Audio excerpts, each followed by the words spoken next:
লাভ হলো গলাতে কলঙ্কের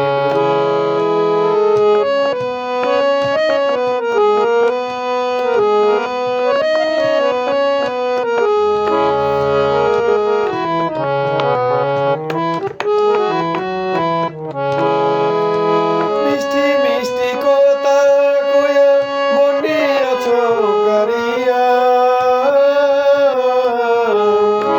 ভ্রমর যেমন খাই রে মধু ফুলেতে আসন দিয়া মিষ্টি মিষ্টি কথা কইয়া মনে আছো কারিয়া ভ্রমর যেমন খাই রে মধু ফুলেতে আসন দিয়া ও দুই একটা দিন যাই না রে ভালো লাগে শুধু বন্ধু আমার লাভের মাঝে কি লাভ হলো